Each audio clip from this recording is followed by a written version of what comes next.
Todos en el planeta conocen esta melodía.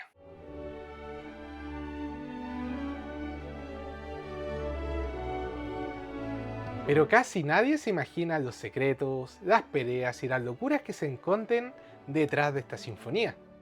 La novena sinfonía de Beethoven es una obra maestra absoluta, pero su historia parece guión de una película. ¿Sabías que por poco no se estrena en Viena, la ciudad en donde vivía Beethoven, sino en Berlín? ¿O que el teatro donde el mundo la escuchó por primera vez ya no existe? Desde cantantes al borde del colapso por lo difícil que era la música, hasta un Beethoven sordo vistiendo un traje verde desgastado que rompió todas las reglas de la época al meter un coro en la sinfonía. Pero vamos a explicar todas estas anécdotas con más detalles. Soy Esteban Alarcón y bienvenidos nuevamente a Detrás del Pentagrama. Y hoy vamos a viajar en el tiempo para descubrir 6 curiosidades más impactantes y llamativas sobre la creación y el estreno de la novena sinfonía de Beethoven.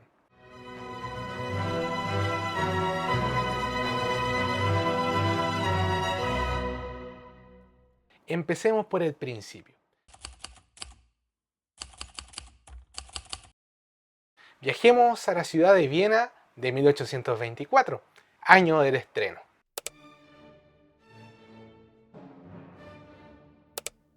En este año Beethoven estaba literalmente harto de la ciudad. Imagínate que el compositor más grande de su era, viviendo en la capital de la música, se sentía completamente ignorado. ¿Por qué?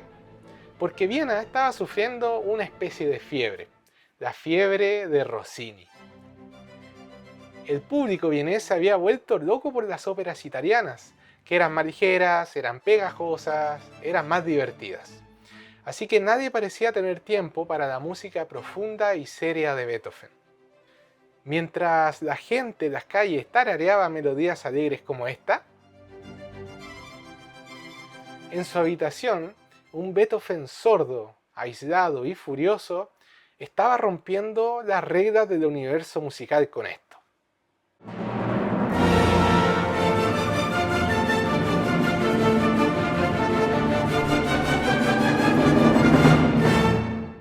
Hervía de rabia. Sentía que Viena lo trataba con apatía, y para colmo la burocracia de los teatros locales le hacía la vida mucho más difícil. Así que casi toma una decisión.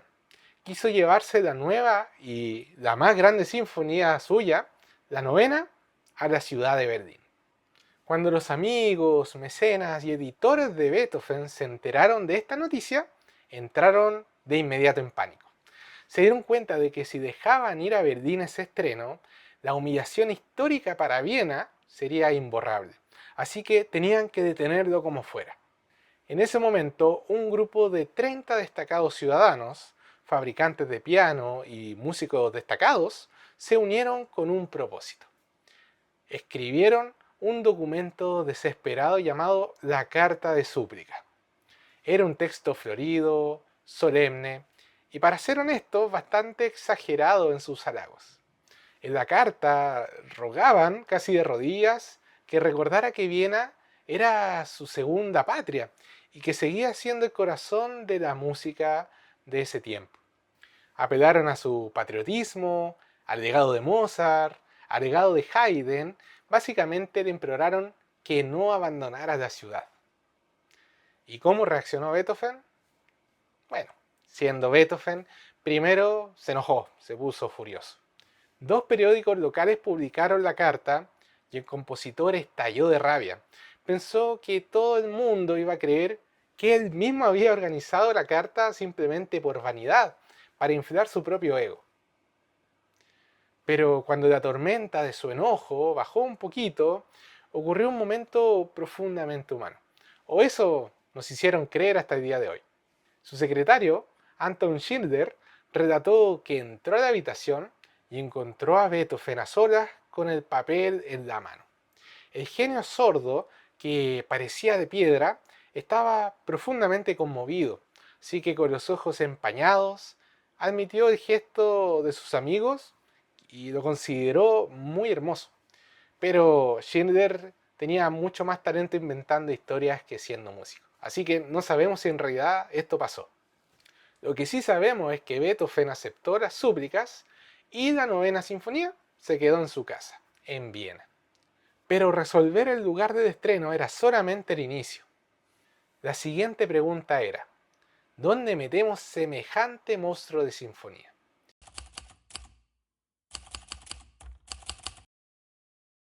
El lugar elegido fue el Carnegie Theater, o en español, el Teatro de la Puerta de Carintia. No sé si lo habré pronunciado bien en alemán. Lamentablemente, si hoy viajas a Viena buscando ese templo sagrado, no vas a encontrar absolutamente nada, ya que 48 años después de aquel estreno, el teatro fue completamente demolido.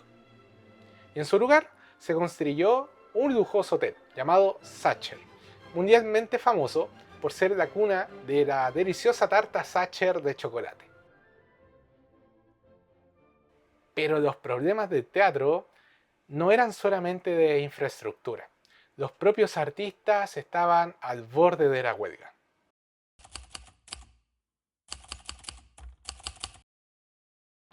En esa época, una sinfonía tenía reglas sagradas. Era música puramente instrumental. 4 movimientos, donde la orquesta hablaba a través de violines, vientos y las percusiones.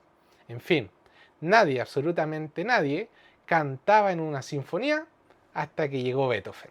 El genio de Bonn decidió mandar las reglas por la ventana y hacer algo que no se había hecho hasta ese momento y se consideraba una total locura. Introdujo un coro completo y 4 cantantes solistas. La sinfonía tradicional había muerto. Pero, ¿dónde aparece este coro?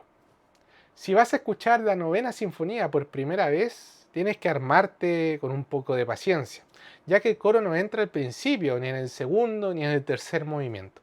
En realidad, durante 45 minutos de concierto, los cantantes se quedan ahí sentados en el escenario, mirando al público y en absoluto silencio. El coro recién aparece en el cuarto y último movimiento. La orquesta empieza a tocar una música caótica y violenta, acorde que los alemanes lo llamaron el acorde del terror. Y de pronto los instrumentos se callan y un cantante solista, el barítono, se pone de pie y canta las primeras palabras de la obra escritas por el mismísimo Beethoven.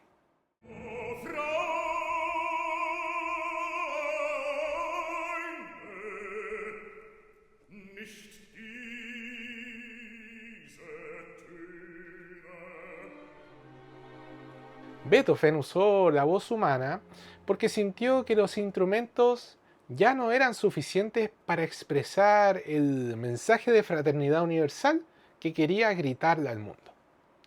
Pero claro, escribir una música tan revolucionaria tenía un precio muy alto.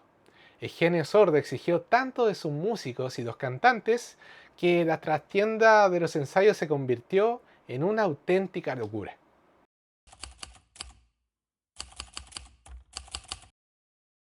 Si hubieses presenciado los ensayos de aquellas nuevas sinfonías, no te hubiese encontrado con un ambiente de paz. Y tampoco era que habían sido muchos ensayos. Lo que verías sería un caos absoluto, frustración y más de 150 personas al borde del colapso nervioso. ¿Por qué? Porque para armar el estreno de la obra más colosal de la historia fue una absoluta improvisación. Para empezar, el teatro tenía una agenda ocupada con un espectáculo de ballet, así que ¿cuántos ensayos pudieron efectuarse? Solo 2 ensayos generales. Imagínate el pánico de los músicos. Y el problema no era solamente el tiempo, sino quiénes tocaban.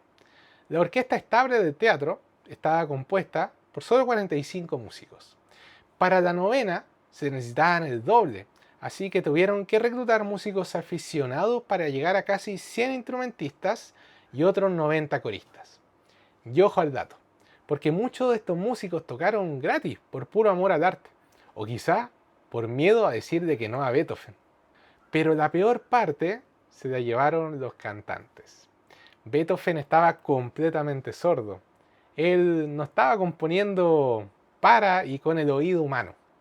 Escribió notas tan absurdamente agudas y largas que las cuerdas vocales de las cantantes simplemente no daban más. Las dos famosas cantantes solistas, Henrik Sundgart y Caroline Hunger, le suplicaron a Beethoven que bajara un poquito el tono de los pasajes más difíciles.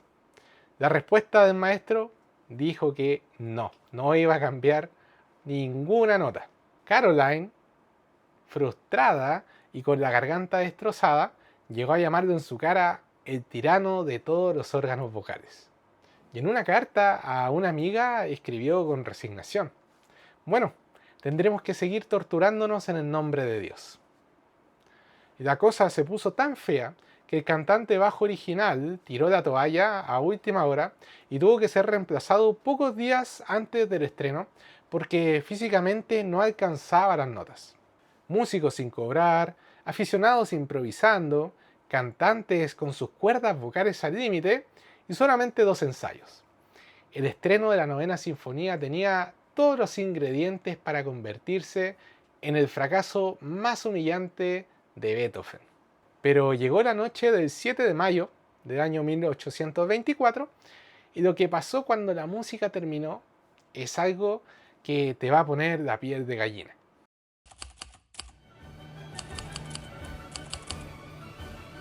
Llegó el acorde final. Los últimos compases de júbilo de la Novena Sinfonía se desvanecieron en el aire y el teatro Carnentor estalló en aplausos. Pero en medio de ese terremoto de emoción, en el centro del escenario había un hombre de espaldas al público que no se movía.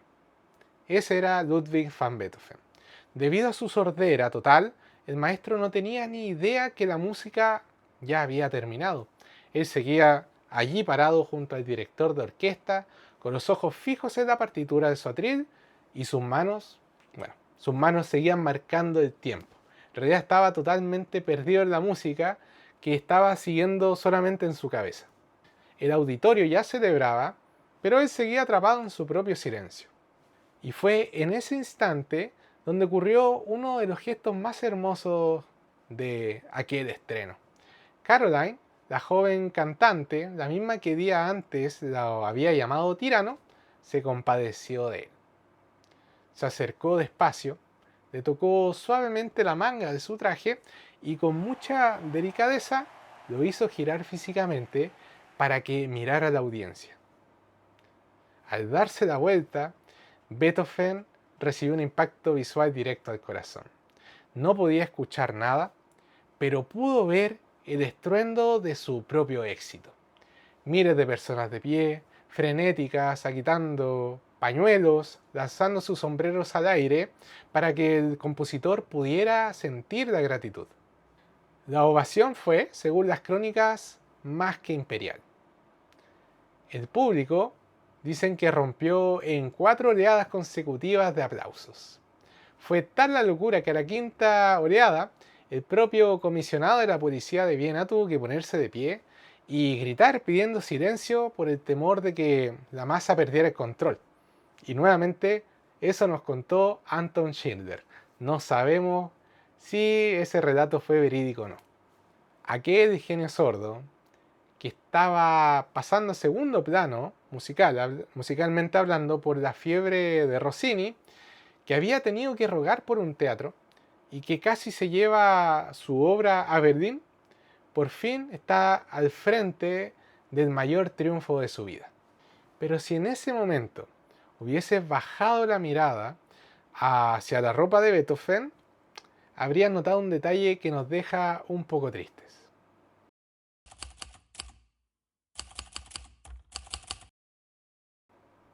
En una noche de tanta gala, el protocolo dictaba una regla que no debía quebrarse. El compositor debía vestir un elegante frac negro formal. Sin embargo, cuando Beethoven salió al escenario, la multitud notó algo extraño, porque el maestro no vestía un traje negro, sino un frac de color verde. Y la razón detrás de esto no era una declaración de rebeldía, tampoco era un ataque de excentricidad, era algo mucho más triste y sencillo, ya que en ese momento de su vida el compositor más grande de Europa, estaba tan mal económicamente que no poseía un abrigo negro que estuviera en condiciones para tal ocasión. Sin embargo, Beethoven demostró esa misma noche que la verdadera grandeza no depende de lujos de Viena, no depende de un éxito económico y tampoco depende de la aprobación de burócratas, sino que la riqueza estaba grabada en las páginas de su música, de aquella novena sinfonía. Hoy, más de 200 años después, exactamente 202 años, esa música que nace de la frustración, que nace del caos y del propio silencio de Beethoven, esa música sigue viva en cada rincón del planeta. Pero la historia no termina aquí. Esto es solamente la punta del iceberg. La novena sinfonía y la vida de Beethoven esconden tantas anécdotas que he preparado una serie de videos para analizar cada punto a fondo. En los próximos videos vamos a contestar preguntas como estas. ¿De dónde se inspiró Beethoven para componer el himno de la alegría? ¿Qué estaba viviendo el compositor en aquellos años? También haremos un pequeño análisis musical de la obra para que puedas entender cada movimiento y así escucharla de una forma distinta. Y por supuesto, reviviremos minuto a minuto aquel emotivo estreno y el legado de la sinfonía hasta nuestros días. Al final de esta serie de videos, cuando escuches nuevamente la novena sinfonía de Beethoven, te dejará con otro sabor de boca. Soy Esteban Alarcón y esto fue Detrás del Pentagrama. Para que puedas enterarte de los siguientes videos que van a ir siendo publicados, suscríbete al canal y dale like al video si te gustó y deja tu comentario de qué anécdota te pareció más interesante. Así, este video puede llegar a muchas más personas que están interesadas. Nos vemos a la próxima.